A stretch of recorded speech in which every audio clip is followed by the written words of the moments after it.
Mabuhay Philippines! All around the world and saan mang sulok kayo ng mundo, mabuhay! Mabuhay! Dito mga sister, napapagod ako katatapos ko lang ng aking house chores. Naglilinis ako ng aking kusina, naghugas ko ng mga plato, nagwalis, nagmap sa aking one only room, kitchen. Tapos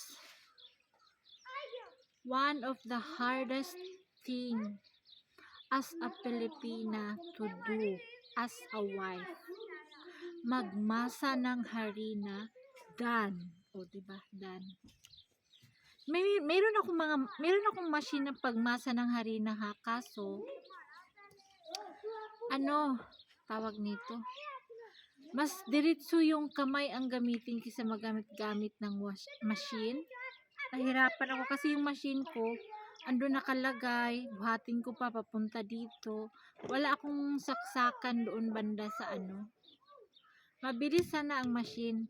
Gawan ko ng saksakan, bilhan ko pa ng extension wire ng aking dough machine na donated from Gujarat. O diba? Ang ating topic for today, tingnan nyo yung mga orange, nilalaro lang ng mga bata, tinatapon-tapon yung orange ko. Our topic for today is very nakita niyo yung likod ko, very Instagrammable views. O diba? Instagrammable view. Pag pumunta kayo dito mga sis, ganyan lang, punta tayo dun sa mga bukid-bukid. Kung gusto nyong sumigaw kayo. Kaso bawal ditong maingay. So, tumawa lang ako ako lang talaga ang malakas tumawa dito. Ha ha ha ha ha. Grabe, ang sarap ng pakiramdam po makatawa ka ng malakas. Feeling mo yung na-release mo yung problems mo, na-release mo yung stress mo in a seconds, 'di ba? Ang sarap. Yun yung may kasabihan, laughter is the good medicine. Laughter is a medicine ba yun? Basta may narinig akong ganun. Mga sis, our topic for today is, narinig nyo ba ako? Lapit ko nga yung cellphone sa mukha ko. Our topic for today is, yan. Isang dangkal lang yung cellphone. Kitang-kita yung ko, mga balakubak ko sa mukha. Alam nyo guys, sa lamig dito ng tubig, maabot ng 2 araw hindi ako maghihilamos. Maghihilamos ako pag hawakan ko yung mukha ko, yung parang kalsada na, yung parang ang dami ng alikabok, kumbaga. Pag isang araw, madala-dala ko pang hawak na ganyan, wala pang ganong mga alikabok, hindi ako maghilamos. Pangalawang araw, saka na ako maghilamos pag hindi na talaga kayang hawakan. Na ako nagaganyan ako sa mukha ko.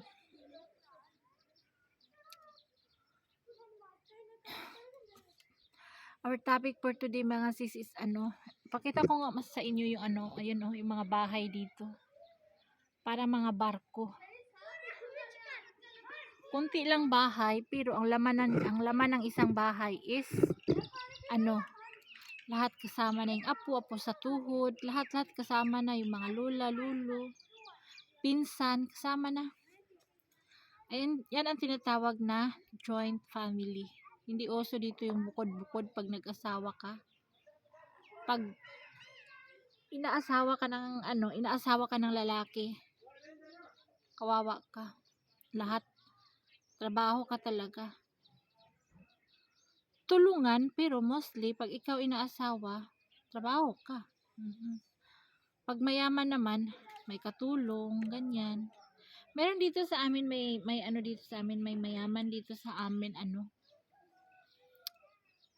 pinakamayaman, kumbaga isang bahay, may kapitbahay kami, pinakamayaman. May katulong sila. Pero yung mga asawa ng mga anak nila talaga yung nagtatrabaho sa bahay.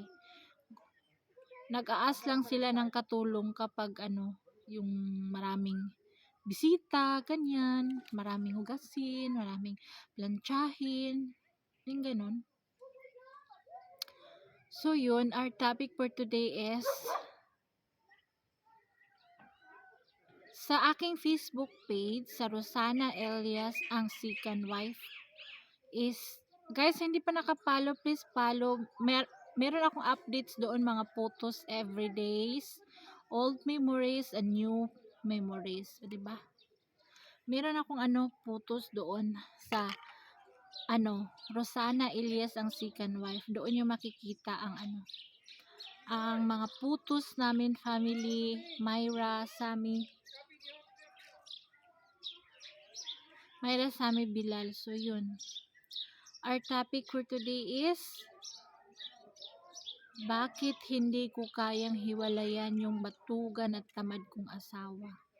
Alam niyo mga sis, si Elias, lumaki talaga yan siya na tamad, na walang alam. Kasi bunso yan siya oo. Bunso yan siya. Di ba sa atin sa Pilipinas, kahit bunso ka, iba talaga yung iba talaga yung touring sa'yo kasi bunso ka. So much more sa kanila dito na talagang buhay pa yung nanay niya, namatay na mga, I think, second year anniversary or third year, I think third year death anniversary na ng nanay niya namatay. 3 taon na namatay nanay niya. Tapos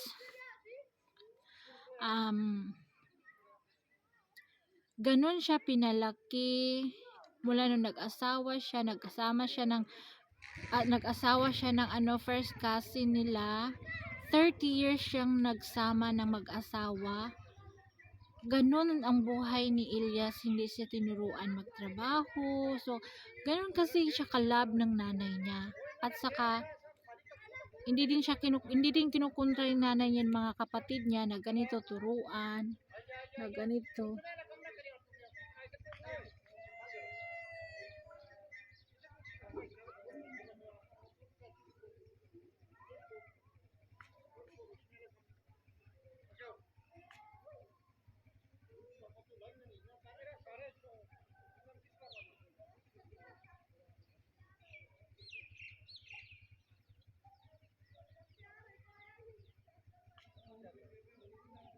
Tingnan mo, matigas talaga yung ulo nito.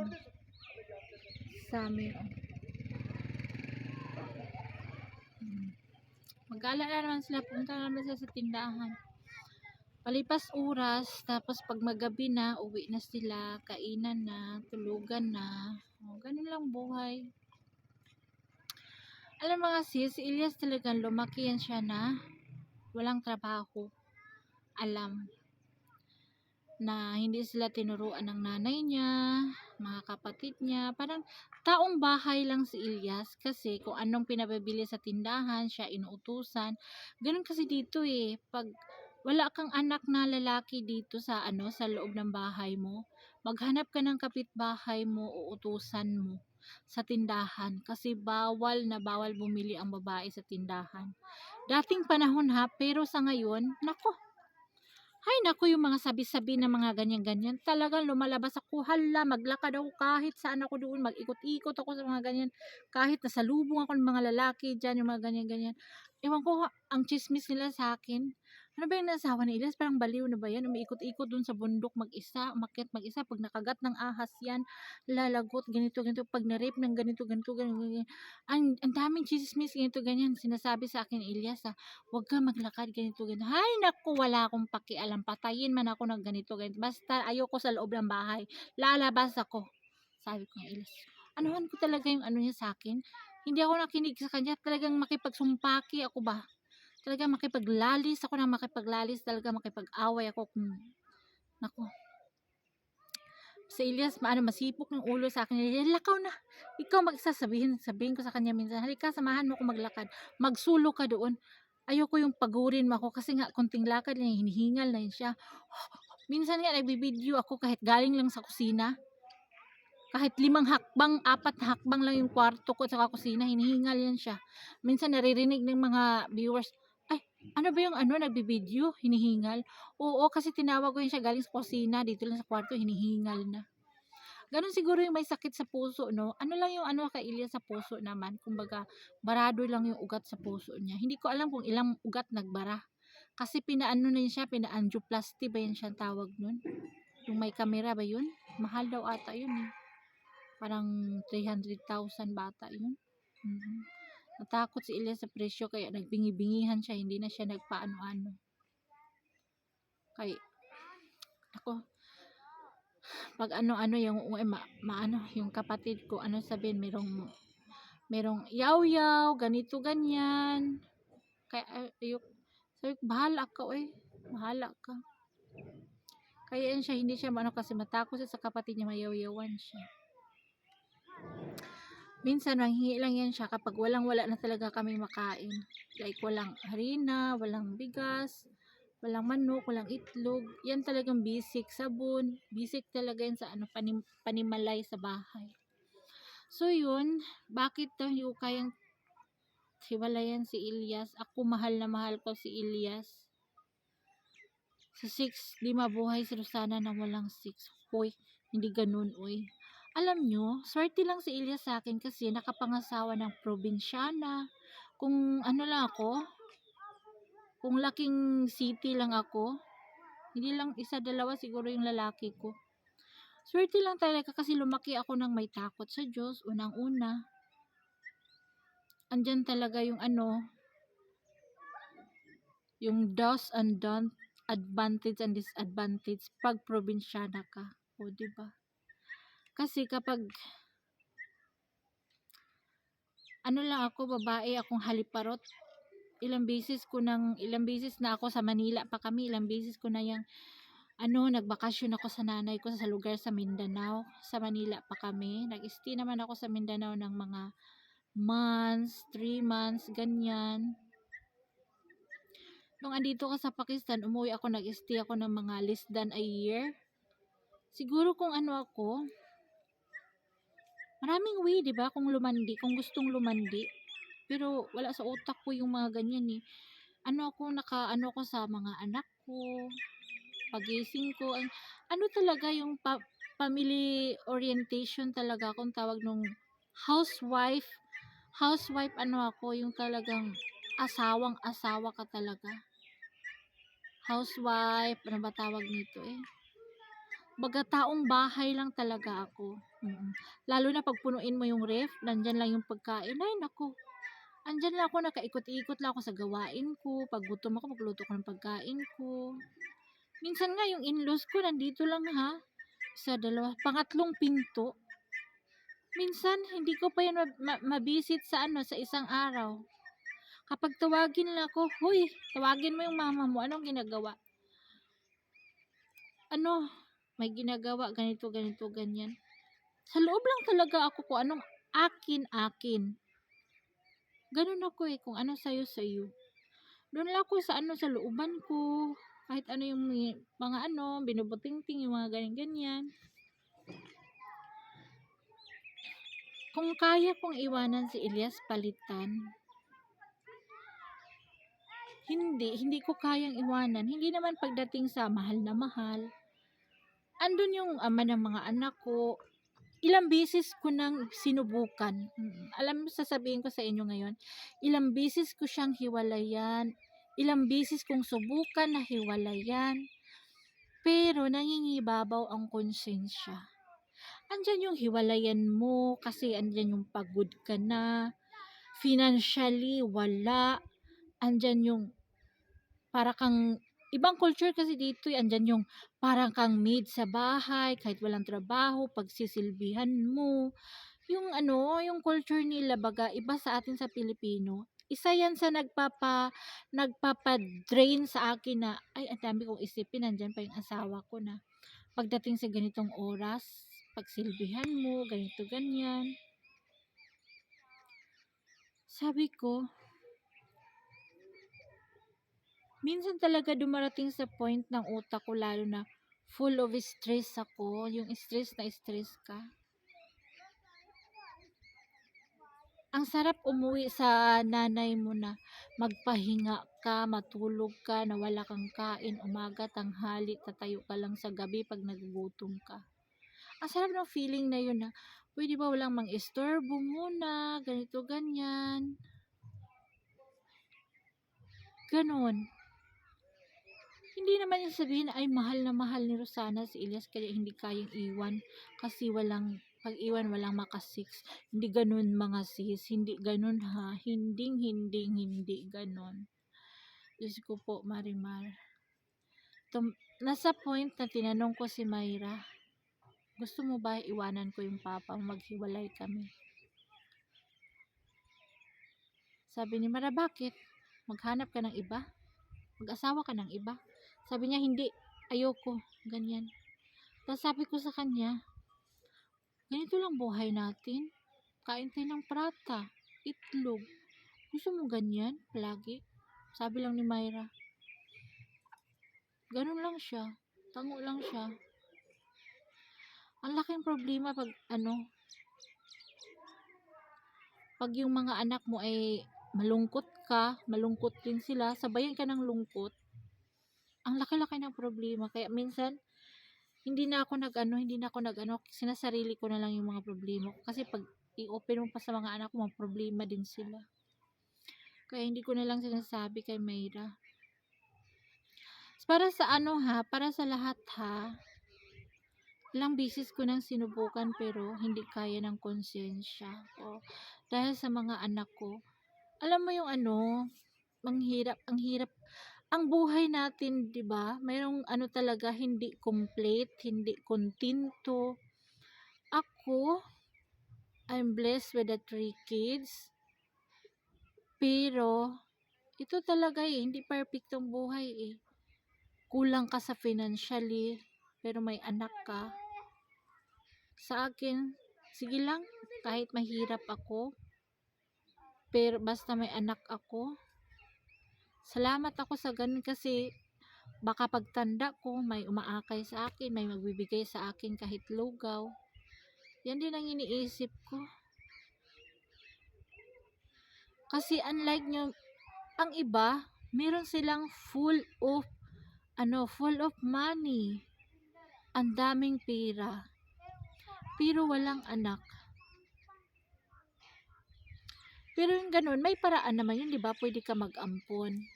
So alin ang niyo sis? Alin ang mas okay sa life? Marami kang pera pero wala kang anak, or wala kang pera pero meron kang anak? Alin ang doon? So sa akin kasi, ganun na talaga yung life ni Elias. Hindi na yan mababago hanggang kamatayan na yan. Hinahayaan ko na lang siya sa buhay niya. Ay, grasya. Kaya ngayon, sa namin ngayon, sa life namin ngayon, pag may sponsor talaga, may nagme-message, ay nako, nawawala yung problema ko pag meron ng sponsor na ganito, umaandar na yung utak ko, binabudget ko na ilan ang sa manok, sa chicken, sa gulay, sa mga kalabasa, kasi wala akong tanim na kalabasa, pa yung binibili kong gulay, repolyo, cauliflower, pero napakamura ng gulay dito, no problem, saka yung mga maintenance, at saka yung bigas. Basta masaya ako pag meron akong sponsor, sobra, hindi ko naiisip yung stress. Pero alam mo pag wala na, yung nakita mo yung balde na parang sinisimot mo yung bigas, ayun na, nag-iisip na naman ako, sana naman kaya ako kuha nito, ganito, ganyan. Pero thanks God kasi, pag may problema ako, halimbawa, paubos na yung wala na talagang itlog. Sabi ko, mangutang ka dun sa tindahan. Pero mayroon kaming utangan dito, friend ni Elias. Minsan nakakabayad ako ng mga 10,000, isang buwan, 15,000, kasi yung gas, yung manok. Mahal ang tangke ng gas namin dito mga sis, 3,500. Kaya sa tanghali, sa obing kami nagchatsapati at saka sa gabi. Tapos yun, hindi basta-basta pag magkapamilya ka ha, kaya pinapaliwanag ko talaga sa anak kong babae. Sa mga lalaki, okay lang yan sila. Sa babae ko talagang pinupukpok yan. Isang beses, tinanong ko yan, gusto mo na ba mag-asawa? Sabi niya, oo. Sabi ko, sige, mag-asawa ka kayo. Iiwan kita dito, uuwi ako ng Pilipinas. Isami lang dalhin ko. Mag-asawa ka. Gusto mo gayahin ang buhay ko? Magmasa ka ng harina, magluto, maglinis, magwalis, maglaba. Ha? Sabi ko sa kanya, mag-asawa ka. Kahit ngayon, pakasal kita. Gaganunin ko yun siya. Tingnan mo yung mga tita mo. May mga kaya yung mga asawa, pero saan sila? Sa loob lang ng bahay, nagtatrabaho habang buhay, di ba? May anak pang maliit. Oh, gusto mong mga ganyan? Ikaw pa naman, mukha kang punta ka dito, punta ka doon, ganyan. Tuwang-tuwa siya pag ipasyal ko yun siya sa Islamabad, si Myra. Tuwang-tuwa siya. Lalo na pag bilhan ko yun siya ng gusto niya. Tuwang-tuwa siya. Yung hilig niya ngayon sa buhay niya is yung makeup. Kasi daw siya, mag-flight stewardess daw siya. Sabi ko, ayusin mo, mag-flight stewardess ka sa kusina. Oh. Sabi ko sa kanya. Basta marami akong niyan sa kanya, marami akong pangaral niyan sa kanya. Nasabi niya ko, na-shock ako kasi nga, lagi kami nag-attend ng kasal, pag may pamilya kasal, pamilya. Bye mo nga masis kasi prayer time na.